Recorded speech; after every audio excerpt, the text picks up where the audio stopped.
Hi, I'm Julianna Lee. I am a Coolidge Scholar from the class of 2019, and I am currently a sophomore studying politics at Princeton University. All right, so how did you first get involved with the foundation? I assume it was through the scholarship, so maybe how did you first hear about the scholarship? Yeah, so I had a friend who thought it was super last minute. It was a month away, or maybe less than a month from the scholarship deadline, and I heard about it and I said, well, I learned about Calvin Coolidge in my AP US History class, and I remember sort of him standing out in my mind because I hadn't really learned about him before this class. I mean, I knew he was a president and everything, but I hadn't really heard about him cutting taxes and things like that. And I had a really excellent teacher that sort of talked about Andrew Mellon and then the tax cuts, and that sort of stood out to me. Wow. And I said, wow, this is really interesting. But because it was a history class, it was like an AP history class, so we only had a couple of days to, I think maybe only like a day to talk about him, and then we sort of moved on. But that kind of stuck in my mind. So when the scholarship came along, I sort of read the prompt, and I remember being really fascinated by the prompts. And I remember my parents were sort of, especially my mom, she was kind of against me applying for the scholarship because she's like, there's only 4 people that are gonna get it, and even the finalists, like, there's no way like this is gonna happen. And it was during midterm season too, so she was like, I think you're the best, the smartest thing you can do right now is to study for your midterms. And I'm like, well, that kind of makes sense, but also this is a cool president, and like I think like I just remember genuinely enjoying doing the application, and that's rare because a lot of times when I do other applications, I'm kind of stressed out and like it's not really fun. But I remember doing this, and I like loved reading the autobiography, and it was like the first time that I did something like this, and I really loved doing it. And I love learning more about Coolidge. It was definitely took more than a day to think about him and learn about him, so really enjoyed that. And then the prompts were also like things that I've been sort of thinking about, because that year I was taking AP US History and AP Government, so I was thinking a lot about like Social Security, how we can sort of consolidate bureaucracy and sort of how we can run things better so that we're not wasting so much. So all of this was sort of in my mind.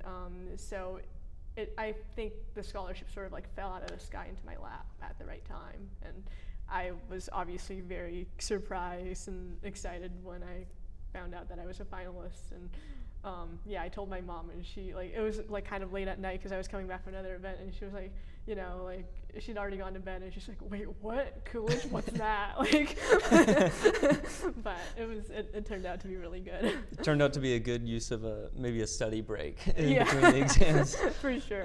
Definitely a good long-term play on your part. Yeah.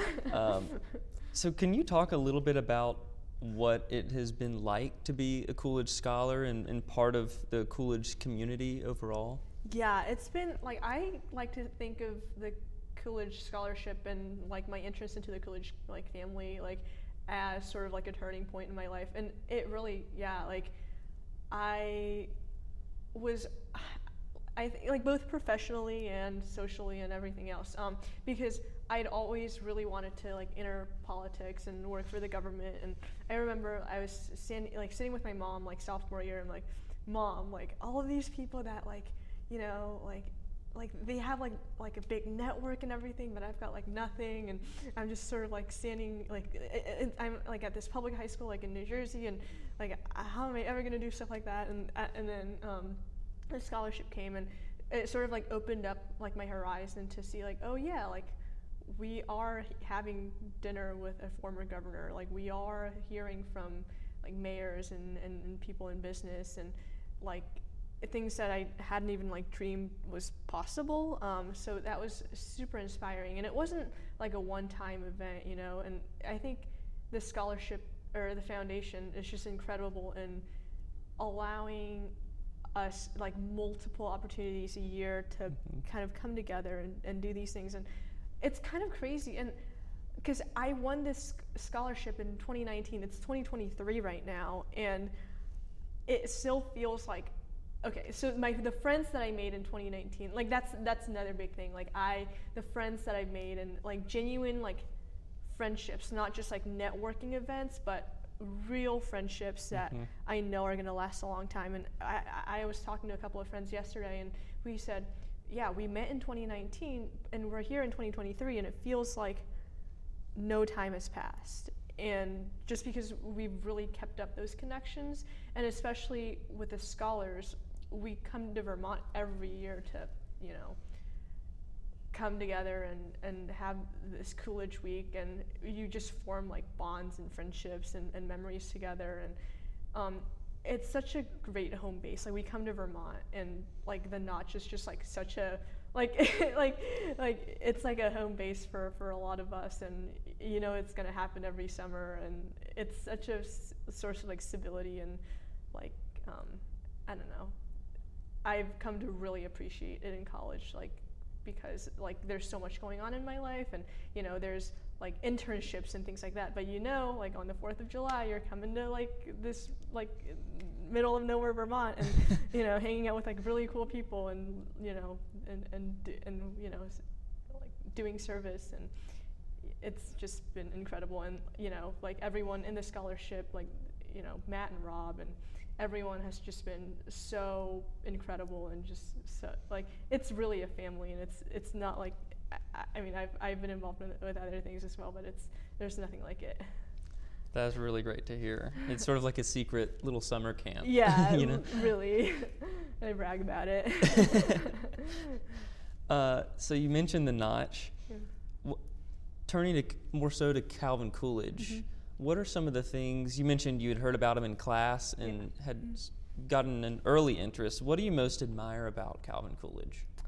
Yeah, I think I love his integrity, his humility. I think his character is something that's really special, and it's so hard to be a good statesman, I feel like, because I think the hardest things about being a statesman is so much is sort of given to you and so much is expected of you, and if you're good at it, it's so easy to like fall into this like hubris. But I think Coolidge was really special in that he remained so humble, and he stayed true to his like you know rural, rugged Vermont roots, and he stayed in a hotel during his vice presidency. He lived in the same like duplex for 25 years when he was in Northampton, and he didn't run for another term in 28. So that requires so much, and he was sort of like a career politician, you know, like from the early 1900s for like 20-something years, he was in politics, but he never really let that consume him, and he stayed true to his family, and he like knew what he was doing, and he knew what he was there to do. And one of my favorite quotes from him is, you know, he wrote in his autobiography about like, you know, I'm paraphrasing here, but something about it's not by your own merit. Like when you're in the White House, you know that it's not by your own merit, or you're something about you that brings you to the White House. There's something greater, and you've sort of been placed there to do a job, and he says, you know, he's nothing but like an instrument in the hands of God. And I think that like really, that faith sort of like really grounded him in humility, and sort of allowed him to do all that he needed to do without letting